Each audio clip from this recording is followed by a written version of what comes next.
everyone, welcome back to Eliminating Bits with Sheil. I'm Sheil, and this is the channel where we talk a little bit about life, a little bit about love, a little bit about relationships, sometimes a little bit about my opinion, but most of all, offer a little bit of encouragement. Thank you so much for joining me today to sip a glass of lemonade and talk about our topic for today, which is tips on effective parenting. Um, First of all, I just want to say I've been reminded that maybe I need to put this out here. I know that I say that I'm not an expert or I'm not a doctor or anything like that, and I'm not. But I would like for you guys to know that I'm not just coming off the top of my head with things. I do have a degree in behavior science and education with a concentration on Christian counseling and leadership coaching. The education is in child development and education. So I just want you guys to know that I'm also a certified triple P provider. So when I'm talking about some things like relationships and things in children and things of that sort, I do have some education background in that. So I just want you guys to know that I'm just not winging it or whatever. Of course, a lot of it and most of it is based upon my personal experiences and life experiences. So it's a combination of both. So I just want you guys to know that. And with that disclaimer being said, I just want to, just want to let you guys know. So our topic for today, effective parenting. So our first tip is boundaries. Boundaries are needed for our children. They're so important because it lets them know that we care about them and we care about what happens to them. Now, you would think that a child that could do whatever they wanted to, whenever they wanted to, and nothing was said and no one was hassling them about anything, you would think that would be the happiest child in the world.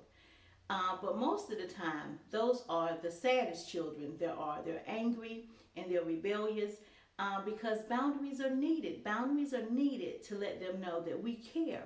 And a child that can do what they want to, whenever they want to, they feel like no one cares about them. So it does make them unhappy. So even though our children are angry about the boundaries we set for them, but they still know that we care about them. The other thing is about boundaries is explain your boundaries. Explain them to your children. When you say no about something or they can't do this or they can't do that, well, let them know why. One of my pet peeves when I was growing up was when your parents say something, you ask them something and they say no, and you ask why, which, oh my goodness, was taboo back then. You get your mouth slapped for saying why and asking questions. But if you did ask the question, they would say, because I said so. And that was it. Like that was supposed to explain everything.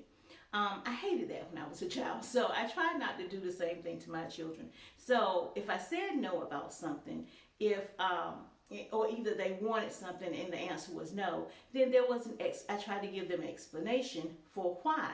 Now they may not understand it then, even especially when they're smaller, they may not understand it. But as they grow up, they will, and when they remember it, when they do understand it, they'll remember it because you explained it to them. So boundaries are so important. Number two is allow inclusion when you can.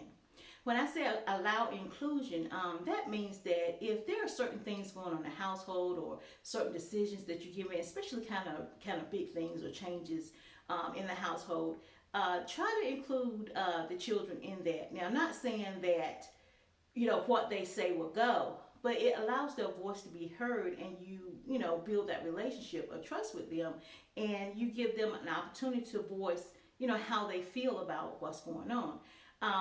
My children, when they were coming up, we would have family meetings every so often. We would have family meetings, and during these family meetings, and I'm a single parent, so it was just me and my children. So during these meetings, anything that was going on, anything that had taken place, or something that was coming up, then they had the opportunity to, put their say in, so to speak. Now, like I said, this does not mean that it overrides anything, but at least their voice was heard, and they knew their voice was heard, and and if it was something important, then it was considered. For example, when I got ready to go back to community college, it was going to take up a lot of my time because I was going to classes day and night. My oldest daughter, she was in high school, and I knew that this would take up her time, because she would have to watch after the other children. So I had a discussion with her about what I wanted to do, and knowing that this was her senior year in school, there would be things that she wanted to do and places that she wanted to go, but that I wanted to do this. So I didn't just up and do that and then just say, oh, well, deal with it. You just do this because I said so. So I talked about that with her, and she, we decided together, well, Ma, okay, if that's what you want to do, then, and I'll do my part.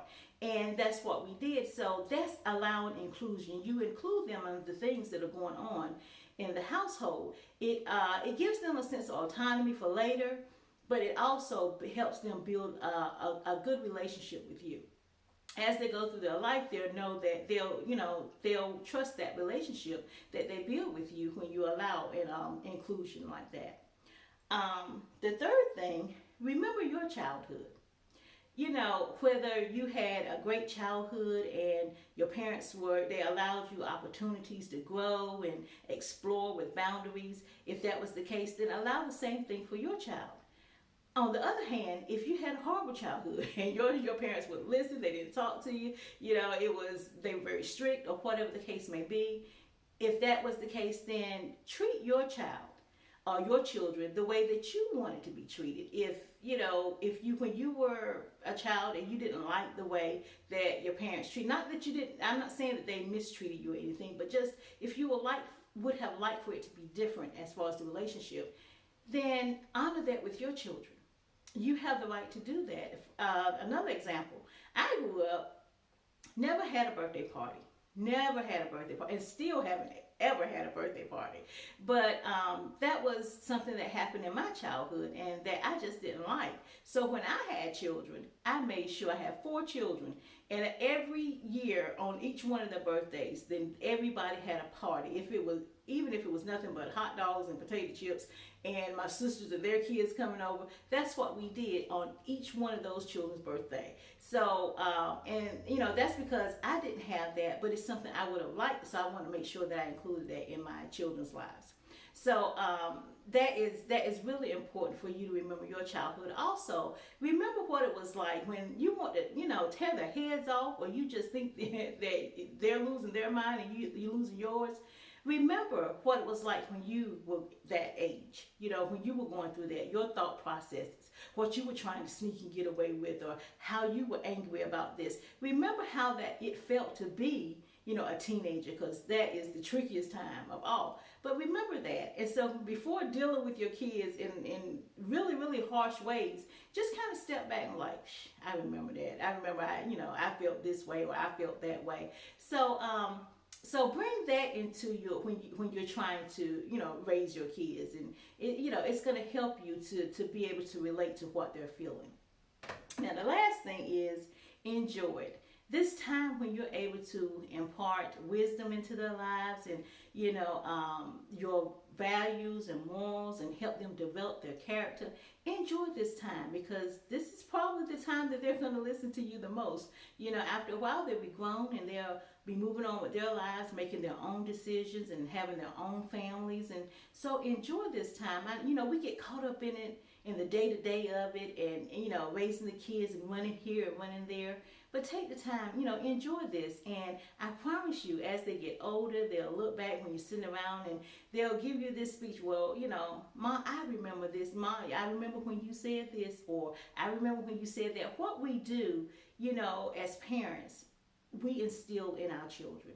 And those things that are instilled in them, they instill into their family and their children, and and the people around them. So take the time to enjoy this, and watch them grow and watch them develop and become these people that it's like, wow, I can't believe that's my child, and they will become a product of you and your household, and the environment that you raised them in and what you imparted into them.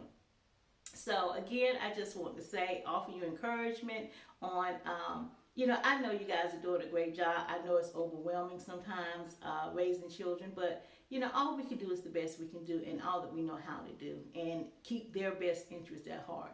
And that's all we can do, you guys. And I thank you so much for joining me today on Lemonade and Bits with Sheil. You guys don't forget to share, comment, like, and subscribe. If you're looking at this and you haven't subscribed, please subscribe. The notification bell will alert you to new videos that are uploaded most of the time late Tuesday night or Wednesday. So I thank you so much and love you guys. Bye.